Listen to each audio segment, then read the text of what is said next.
Black Girls Podcast. I'm your host, DJ, aka Honey Bun, aka Glazed Beauty, whatever you want to call me. And this is officially my second episode that I will be posting. You can find my podcast on 5 different platforms. That's Anchor, Breaker, Google Podcasts, Radio Public, Spotify.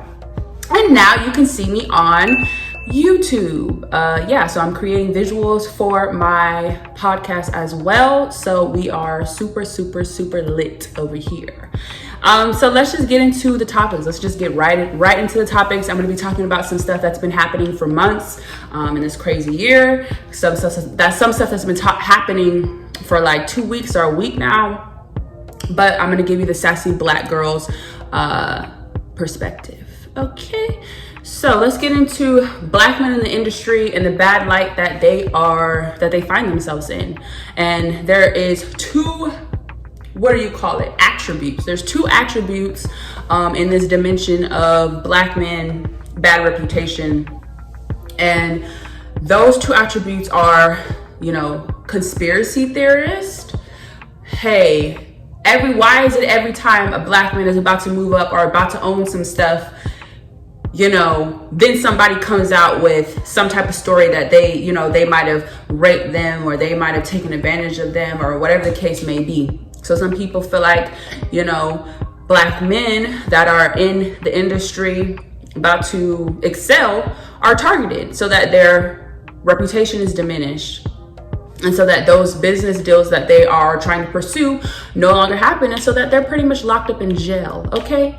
And then on the other, line or the other scale of that attribute, you have people that are like, well, these men are, they're in the industry and they feel like they have power. They feel like they have money and they can do anything. So these men are pedophiles. These men are rapists. These men are abusers. And what is a sassy Black girl? Where does sassy Black girl lie on this line? I lie right in the middle of this line, guys. And that's because I do believe, that some Black men are targeted once they're about to excel. All Black people are targeted. Definitely if you're going to be in the business of entrepreneurship. But like I was saying, all Black people that are entrepreneurs and are in the business are targeted. If they don't want us to live, they definitely don't want us to be successful, and they don't want us to have money and own our own things. So like I said, I feel like, there are men that are being targeted so that they cannot be successful, but there are also men that are they're just shitty people. They're pedophiles, they're rapists, and they're abusers, and they should be charged for their crimes. So moving along, I want to talk about the Cardi B and Candace beef, whatever. Cardi B versus Candace Owens. Pretty much Candace Owens went on an interview with a white man. Don't know his name's not important. And basically talked shit about Cardi B and pretty much just messed up her whole purpose of the interview. I agree. Joe Budden is pandering Black people. He's been doing it. He will continue to do it. And he may very well be the next president. But to continue and continuously repeat over and over again that this woman is illiterate and stupid. You just sound like a hater. Your point is no longer going across, and you're just, what was the point? What was the point of doing that whole, you just wanted to be a hater? You just wanted to let people know that you feel like Cardi B, a character? Cardi B is a character. She might very well be the same that she is in her music and her Instagram and all that. She may well be the same, but she may well just be a character, and you don't know her. You don't know her really. And so to continuously call her those names and continuously diminish her character because of something that, somebody, if you feel like Joe Biden is taking advantage of her, why don't you come at her with love? Why don't you come at her with, hey, listen, that man doesn't have any good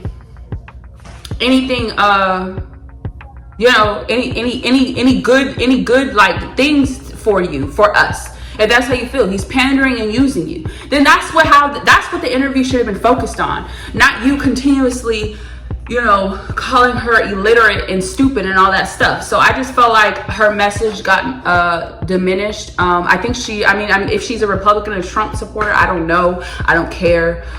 She can do her. But I do want to say that, you know, let's stop being haters, pretty much. Let's stop it. Next topic. Toxic relationships on the internet. People, if you're going to put it on the internet that you're mad at your boyfriend or that you whatever, people are going to talk about it, okay? And people are going to look at that. Little girls are going to look at that and think that's the way relationships are supposed to go. Whether you feel like you're a role model or not, you're putting your information on there, you're putting your lifestyle on there, and people will follow, period. People will follow it. And so, you know, I just really hate that everybody feels like they have to put everything on the internet. Even I'm really iffy on even putting like newborn babies on the internet, children on the internet, period, with all this pedophilia and sex trafficking that, you know, happens daily. I just feel like let's stop displaying our toxicity on the internet. Let's keep some stuff on private. Let's keep our relationships private, our family life private. And yeah, I just feel like if you have an argument with your boyfriend, don't run to Instagram. I'm very guilty of it. I'm not very guilty of it. I've done it. Like, I'll post it and then delete it. Like, why the fuck did I just do that? But I mean, it's just like you see something, you get influenced, and you feel like, you know, I don't know, you just feel like that's the way of life, or that's normal. You know, it's not normal to tell the whole world about you being mad at your boyfriend because XYZ. That's not normal. Talk to people that love you. If you don't have nobody that loves you, then, you know, talk to God. I don't know. I do know. I'm not trying to be insensitive about it, but seriously, just don't be upset if you put all your information on the internet and people have something to say about it. Pretty much. That's the point blank period on that one. To just wrap up today's podcast, I do want to touch on my feelings towards you know, children that are going through this pandemic, going through this year. I have, and the concerns that I have. In 2019, I actually did research and wrote a research paper, and the topic was, let me get the exact title. The title was, "Is the use of digital media and technology affecting the development of young children?" And pretty much, yeah, and I wrote that April 3rd, 2018. Also, it was 2018. And I'll actually link this. I'll somehow find a way how I can link this if anyone's interested on reading the findings, what I found. And pretty much just to talk on what I found. I just found that, you know, families feel like, well, not families. Well, yeah. Pretty much, I worked at a daycare. The reason why I wanted to write the paper is because I worked at a daycare. I worked with 2-year-olds, and I really observed how, you know, 2-year-olds, some of them would cry and throw tantrums, and their parents would just give them their phone or an iPad. Some of them knew how to just unlock it and watch YouTube videos. And for a lot of people, that's probably normal. Like, for like people that have kids and stuff, they probably feel like, oh, that's normal, whatever the case. They have their own iPad, they have their own phone at the age of 2. And for me, that was really concerning, because if a kid was throwing a tantrum, you know, they would just give them technology so that they could stop throwing a tantrum. Or kids would throw tantrums on purpose so that they could get their phones and so that they could sit there and watch YouTube videos. And in my research, I just found that, you know, it diminished the communication in families. It would affect children's sleep, sometimes children's weight. And my concern is that, you know, because of everything that's happening, kids are now really locked up. You know, they were already, you know, choosing to be locked up and on their phones, and now, you know, they are locked up. You know, they're just on their phones. That's finding their entertainment, finding their you know, just finding their entertainment. And I just feel like, You know, it's taking away interpersonal skills. I think that's the word, communication skills, creativity. And it just really sucks because they are also exposed to a lot of things. You know, you can see anything on the internet. And also they could be in danger. Like kids that are making these accounts on social media and they're just really, really young. You know, people are targeting them. You know, pedophiles are targeting these children, and so it's just really scary for me. Scary to me. I don't have children right now, but you know, I'm getting to the age where eventually I will, you know, want to have a child, and it's just scary that the fact that, you know, the evolution of people is what we do, what we constantly do, how we grow up, how we communicate, how we do this, how we do that, what our eyes see, all of this, and so. You would have to be crazy to not think that once a kid comes out of, you know, a woman's womb into the world and they're constantly being taught to look at the screen for entertainment, get away, not using their own brain, not using their own creativity, you know, not living in the present, which we all have a problem with doing. I have a problem with doing that right now. But just imagine what type of person I would be, what my brain development, like your brain literally can develop and change, you know, with however you are being taught, however you are being raised, which you are continuously doing and practicing. And so it's just really scary to me. It's really sad to me.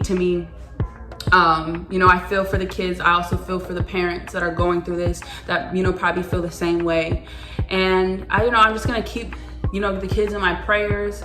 And yeah, that's just pretty much how I feel about, you know, the pandemic and when it comes to technology and just comes to, you know, them just developing as human beings. Like you're a kid. When you're a kid, you're just young. You're just that's when you're most creative. You know, your inner child, you're a child. You're just love. You should love life and not be so exposed to so much nonsense. But yes, y'all, that is all the topics that I wanted to touch on today. You know, like I said, I'm gonna go ahead and continue to just keep the kids in my prayers. I'm gonna do some more research on it. Again, if you are interested, I'm gonna figure out how I can link the research paper so you can see the findings that I found on how it can affect. I mean, there is some positivities in technology. Of course, in life is never 50-50. So of course there are some positivities, but just with this pandemic and, you know, kids just being kids, you know, you don't understand everything. You just understand everything because you just don't. You haven't been through life. So yeah, that's just something I wanted to touch on, and yeah, that's what I gotta say for that topic. So that is pretty much the end of my podcast. I hope that you guys enjoyed. I'm a little bit out of breath and a little bit exhausted because this podcast was pretty trying when it comes to just, you know, technology, but it was a good, you know, it's a good tester. I was able to record and also create a visual, so I'm very excited to see how that turns out. You know, keep supporting your girl. Also, again, follow the Sassy Black Girls podcast and comment, send me an email. Let me know what you would like me to talk about. Let me know how you feel about my Sassy Black Girl opinion on stuff. Okay, we can debate. I'm fine with that. We can debate. And yeah, I just want to connect with people. I want people to let me know how they feel, and I just want to bring out topics that I hope, you know, is entertaining, but also, you know, gets us thinking about everything. I hope that everybody is doing well. I send out love and good vibrations to all of you guys, and I will see you guys in my next episode. Hopefully I see you guys next Thursday. Okay.